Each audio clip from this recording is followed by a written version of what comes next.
Hello everyone, welcome to this amazing platform of our channel Panesha for competitive examinations and I am Piyush. तो आपको पता है भाई, अभी हमारा आरआरबी एनटीपीसी के एग्जामिनेशन की आपकी डेट भी आ चुकी है और यहाँ पर हम एनटीपीसी की जीएस के लिए जो आपका सिलेबस है उसके अकॉर्डिंग मैं आपको यहाँ पे प्रीवियस ईयर क्वेश्चंस करा रहा हूँ, जो कि आपके एग्जामिनेशन में या तो एनटीपीसी में ही कहीं ना कहीं आए हुए हैं या फिर आपके अभी जो रेलवे के एग्जामिनेशन हुए हैं। मेन फोकस है हमारा रेलवे का जो पैटर्न है, और इन्होंने जो सिलेबस में लिखा हुआ है आपका कि एनसीईआरटी से आएगा 10th तक का, है ना। तो उस टाइप के क्वेश्चंस आपके कवर किए जा रहे हैं और बहुत ही इंपॉर्टेंट है। मैं आपको हर क्वेश्चन में काफ़ी सारी बातें भी बताता हूँ। तो आज हमारा डे नंबर 4 है। आई होप कि आपने डे नंबर 3 तक की क्लासेस देख ली होंगी। अगर नहीं देखी हैं तो एक बार जाके सारी की सारी चीज़ें एक एक करके देखना, डे 1 डे 2 डे 3, और कहीं ना कहीं चीज़ें जुड़ी भी हुई हैं, है ना। मैंने डे 1 में आपको कुछ चीज़ें समझाई हैं, फिर उससे रिलेटेड आपको क्वेश्चन मैंने डे 2 में डाले हैं, फिर डे 3 में, है ना। इस तरीके से चीज़ें चल रही हैं।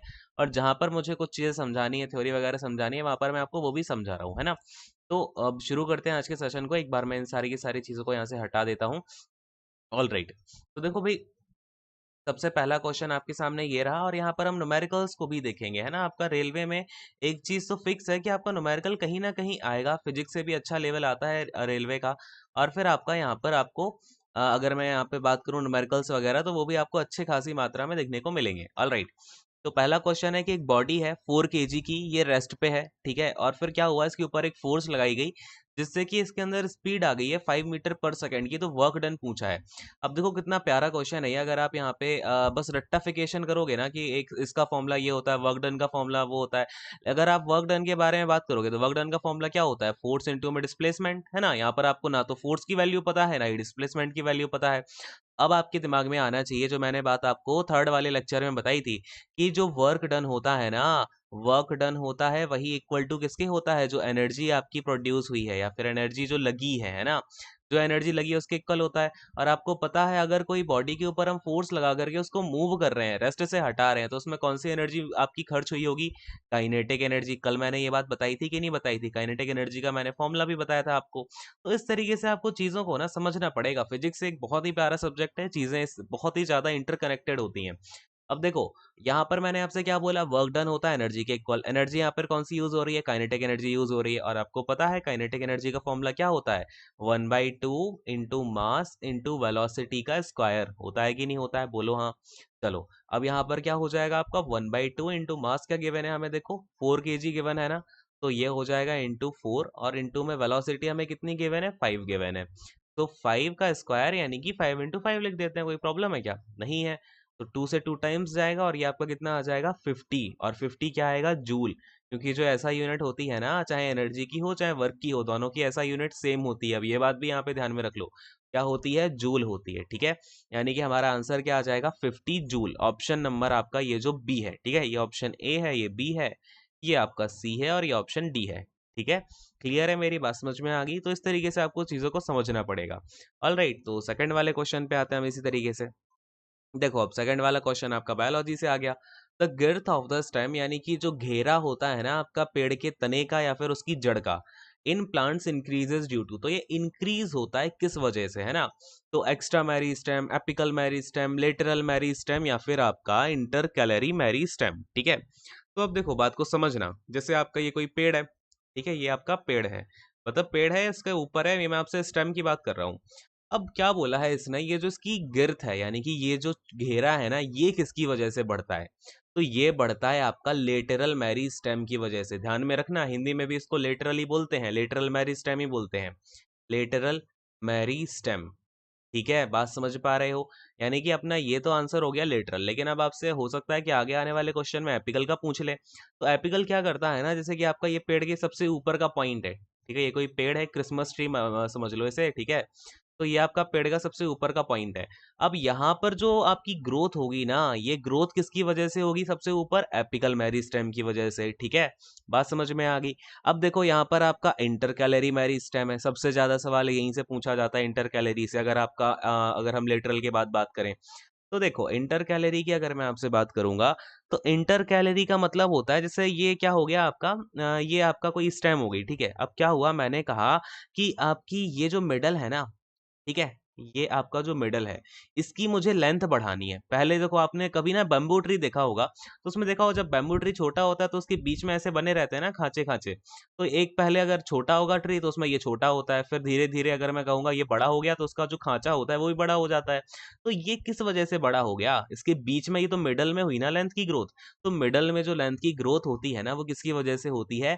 इंटर कैलरी मेरिस्टेम की वजह से। किसकी वजह से होती है? Inter calorie meristem. बात समझ में आई क्या? फटाफट से हाँ बोलो, ठीक है? और अगर सेशन अच्छा लगता जा रहा है तो सेशन को लाइक ज़रूर करना है।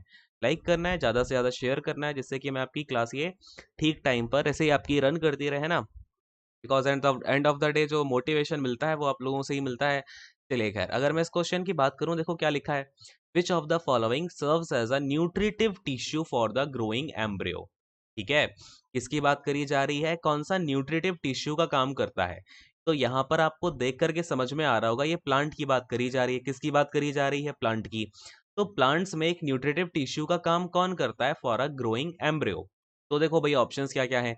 ज़ाइगोट है, एंडोस्पर्म है, ओवरी है और अपने पास में ओव्यूल है। तो बताओ भई आपका आंसर क्या होगा? अब देखो, कभी भी किसी भी प्लांट में अगर हम बात करते हैं कि न्यूट्रिटिव टिश्यू हमें उसमें न्यूट्रिटिव टिश्यू जो जाता है आपका, मैंने आपको पिछली वाली क्लास में बताया था कि एक जो एम्ब्रियो होता है प्लांट का, उसमें आपका सीड्स के अंदर क्या होता है, उसे खाना वगैरह मिलता है। अब उसमें कौन-सा टिश्यू पहुँचाता है, तो वो होता है आपका एंडोस्पर्म, ठीक है? प्लांट्स में क्या होता है, एंडोस्पर्म होता है। इस बात को ध्यान में रखना, काफ़ी बढ़िया क्वेश्चन है ये, ठीक है? अगले क्वेश्चन पे आते हैं।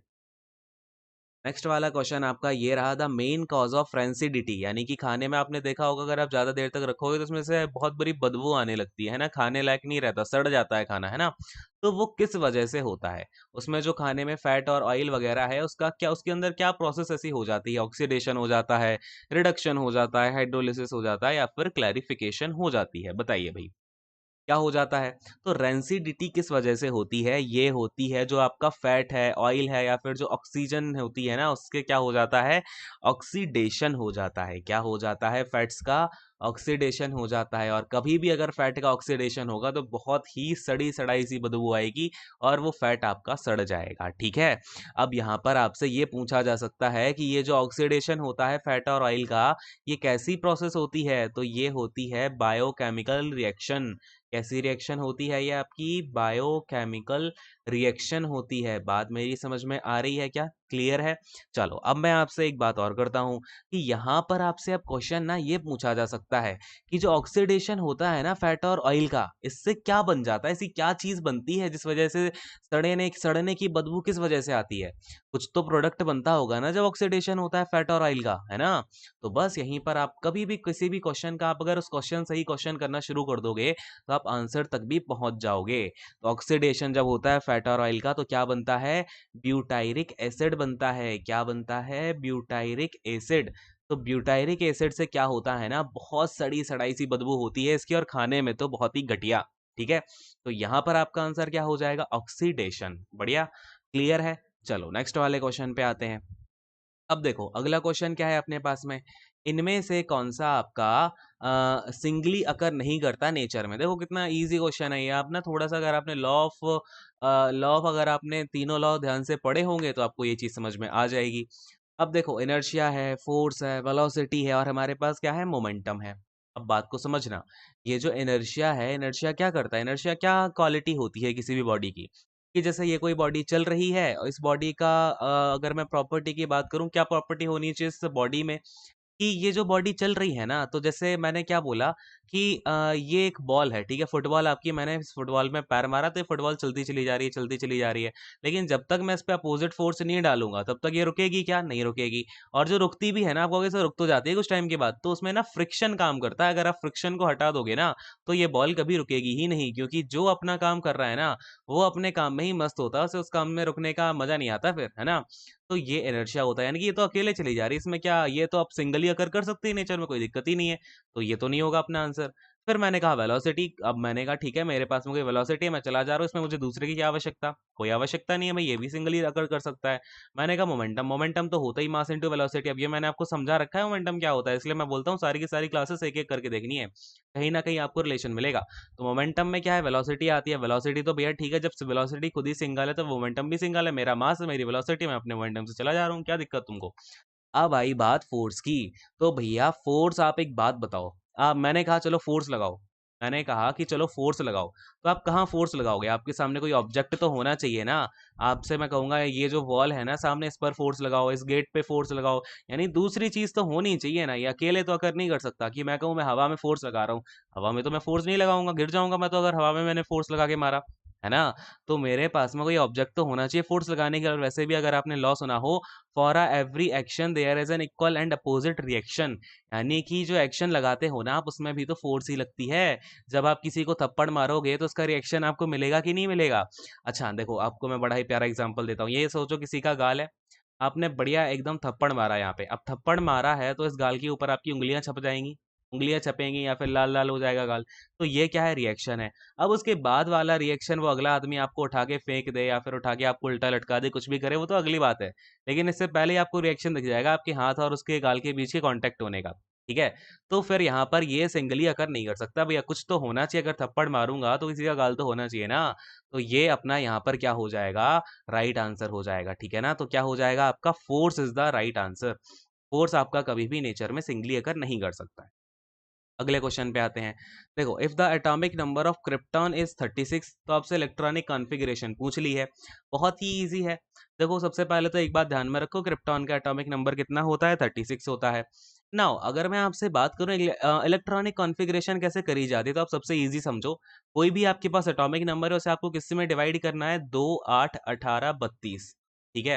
या फिर ये आपका फिर 18 18 में भी चला जाता है आगे, 18 8 में, तो वो अलग बात है। फिलहाल आप मोटा मोटा ऐसा समझो, कभी भी अगर आपको इलेक्ट्रॉनिक कॉन्फ़िगरेशन करनी है तो आपको ऐसा समझो कि आपके पास 2, 8, 18, 32 के डब्बे हैं, 36 को आपको इसमें डालना है, तो मैंने 36 से 2 निकाल लिए, यहाँ डाल दिया, 8 निकाल लिया, यहाँ डाल दिया, अब 16 और बचाना है, इसमें 16 और बचा, तो मैंने कहा 16 बचा है, या नहीं 26 बचा है ना, 26 बचा है, मैंने कहा चलो 18 यहाँ पे डाल दो। अब कितने और बचे मेरे पास, 8 ही तो बचे हैं इन 32 में डालने के लिए, तो बस 8 बचे हैं, तो मैंने 8 डाल दिए। तो मेरे इलेक्ट्रॉनिक कॉन्फ़िगरेशन क्या निकल के आ गई, 2, 2, 8, 18 और 8, ठीक है। तो option number C will be my answer. और फिर इसके अलावा फिर एसपीडीएफ कॉन्फ़िगरेशन होता है 1s2 2s2 वाला, वो अलग बात है, वो आपकी एग्जामिनेशन में पूछा भी नहीं जाएगा, ठीक है। 10th का लेवल इतना ही है कि आप KLMN, ये जो शेल्स होती है ना, ये KLMN कहलाती हैं, ये के वाली में चला गया, ये एल वाली में चला गया, ये एम वाली में चला गया, बाकी का जो भी 32 होता है ना वो आपका एन में होता है, और बाकी उसमें हमने 8 डाल दिया। अब और हमारे पास है ही नहीं, 8 तक ही कहानी खत्म हो गई, ठीक है। क्लियर हुई मेरी बात, समझ में आया क्या, फटाफट से हाँ बोलो। और अगर आपको कोई डाउट होता है, कोई समस्या आती है, कुछ चीज़ समझ में नहीं आती है, तो नीचे कमेंट करके आप बता सकते हो, ठीक है ना। क्लियर है, हाँ जी। चलो अगले क्वेश्चन पे आते हैं। नेक्स्ट वाला क्वेश्चन देखो, तो देखो इसमें आपसे क्या पूछा जा रहा है, which of the following gases is not generated in biogas plant, तो बायोगैस प्लांट में इनमें से कौन सी गैस आपकी जनरेट नहीं की जाती है। तो देखो भाई, यहाँ पे आपको CO दिख रहा है, CO, अब इनके ना आपको एक तो सबसे पहले नाम पता होने चाहिए कि भैया किसका नाम क्या है। देखो अगर मैं आपसे CO की बात करता हूँ, तो ये हो जाता है आपका कार्बन मोनोऑक्साइड, क्या हो जाता है ये आपका, कार्बन मोनोऑक्साइड, ठीक है। और CO2 होता है आपका कार्बन डाइऑक्साइड। अब देखो कैसे बन गया, यहाँ पे आपका एक ऑक्सीजन है तो मैंने मोनो लिख दिया, 2 ऑक्सीजन है तो मैं यहाँ पे क्या लिख दूंगा, डाइऑक्साइड लिख दूंगा, कोई दिक्कत है क्या, नहीं है। CH4 को मैं मीथेन बोलता हूँ, क्या बोलता हूँ, CH4 को मीथेन बोलता हूँ। H2S को मैं क्या बोलता हूँ, हाइड्रोजन सल्फाइड, क्या बोलता हूँ, हाइड्रोजन सल्फाइड बोलता हूँ। चलो अब देखो यहाँ पे आपसे इसमें से कौन सी जनरेट नहीं होती है, तो आपका जो कार्बन मोनोऑक्साइड है ना, ये जनरेट नहीं होती है बायोगैस में। अगर ये जनरेट होगी तो भैया आदमी तो वहीं घुट घुट के मर जाएगा, ठीक है। तो ये बाकी गैसेस आपकी प्रोड्यूस होती हैं, CO नहीं होता है। अगले क्वेश्चन पे आते हैं। नेक्स्ट वाला क्वेश्चन है आपका कि if dash is involve even greater diversity will be generated. तो ये क्वेश्चन का आंसर मैं आपको, अगर आप लेक्चर 1 देखोगे ना, लेक्चर 1 या 2 में ही मैंने, अब मुझे ध्यान नहीं है कौन से वाले में, लेकिन कराई हुई है चीज, जहां पर मैंने सेक्सुअल रिप्रोडक्शन, ए सेक्सुअल रिप्रोडक्शन में डिफरेंस बताया था ना। देखो अब यहाँ पे, तो यहाँ पे क्या बोल रहा है कि ज़्यादा उसे ग्रेटर डाइवर्सिटी चाहिए है, यानी कि जो पेरेंट सेल है ना, उससे मुझे डिफरेंट टाइप की उसका चाइल्ड सेल चाहिए है। तभी तो डाइवर्सिटी आ पाएगी कि भाई पेरेंट के कुछ और अगर मैं बात करूँ कुछ और कैरेक्टरिस्टिक्स हैं, चाइल्ड की कुछ और कैरेक्टरिस्टिक हैं, तो इस तरीके से डाइवर्सिटी आपकी प्रोड्यूस होगी। अब ये जो बाइनरी फिजन होता है ये आपकी एक एसेक्सुअल रिप्रोडक्शन में आता है। किस में आता है? एसेक्सुअल में। वेजिटेटिव प्रोपगेशन एसेक्सुअल होता है। सेक्सुअल तो इसमें लिखा ही हुआ है, ठीक है। फिर आपका एसेक्सुअल लिखा है, ठीक है। तो देखो यहाँ पे आपका ये जो तीन है, ए बी और डी ऑप्शन, इन तीनों का मतलब तो एक ही है ना। बाइनरी फिजन में क्या होता है कि आपका जैसे ये कोई लेट से मैंने बोला ये आपका पेरेंट सेल है, ये क्या होता है अपने आप में डबल हो जाता है, अपना मटेरियल डबल कर लेता है, फिर वो दो में टूट जाता है, ये दो में टूट गया। तो ये सेक्सुअल रिप्रोडक्शन ही तो है। वेजिटेबल प्रोपगेशन में क्या होता है, मैंने पेरेंट सेल को ऐसा रख दिया खड़ा, प्लांट में होता है ये, मैंने उसकी स्टेम को खड़ा कर दिया, अब ये क्या होगा अपने आप में ये पेड़ बन जाएगा, ठीक है, उसी टाइप का जैसा इसका पेरेंट पेड़ था। तो इसमें भी आपका सेक्सुअल वाला कोई डाइवर्सिटी नहीं आई। लेकिन जो सेक्सुअल रिप्रोडक्शन होता है ना, इसमें क्या काम करता है? मियोसिस काम करता है। कौन सी प्रोसेस करती है? मैंने बताई थी ना, मियोसिस इसमें होती है, सेक्सुअल में माइटोसिस प्रोसेस होती है, ठीक है। इन दोनों बातों को बहुत ध्यान में रखना है। सेक्सुअल में क्या होता है? मियोसिस होती है, और मियोसिस क्या करता है ना, जैसे ये पेरेंट अपने पास दो होते हैं, इनके पेरेंट तो देखो एक ही एक थे, अपने पास में एक मेल होते हैं एक फीमेल होते हैं, इन दोनों के जो क्रोमोसोम्स होते हैं वो मिलकर के एक नई बॉडी का फॉर्मेशन करते हैं, जिसके डाइवर्सिटी होती है उसमें, है ना, वो डाइवर्स होता है, नहीं कि फिर वो ये जो अपने ऑफस्प्रिंग पैदा करेगा ये और भी डाइवर्स होगा। तो इस तरीके से डाइवर्सिटी फैलती जाएगी। देखो भाई इंसान कितना डाइवर्स है अपने आप में, ठीक है। तो ये इसलिए आपका डाइवर्सिटी किसमें होती है? सेक्सुअल रिप्रोडक्शन में होती है। अगले क्वेश्चन पे आते हैं। अच्छा, मैं आपको इतना ज़्यादा डिटेलिंग क्यों बताता हूँ, जिससे कि आपको चीज़ें यहीं पर याद हो जाएँ, क्योंकि एग्ज़ामिनेशन में ज़्यादा टाइम बचा नहीं है, और आप जब तक चीज़ों को याद अभी नहीं करोगे ना, तब तक काम चलेगा ही नहीं, ठीक है? अब देखो, यहाँ पर क्या बोला जा रहा है, tooth decay starts when the pH of mouth is lower than. तो टूथ डिके आपका कब स्टार्ट हो जाता है? जब पीएच कितने से कम हो जाए। तो बात को समझना ध्यान से। वैसे जो अपने माउथ का पीएच होता है, आपको ये भी पता होना चाहिए, माउथ का पीएच होता है 6.7, ठीक है। और अगर मैं बात करूँ माउथ में ये पीएच आता कैसे है, तो अपना जो सलाइवा होता है ना, उसका पीएच, वो अपना जो पीएच है माउथ का वो मेंटेन करता है।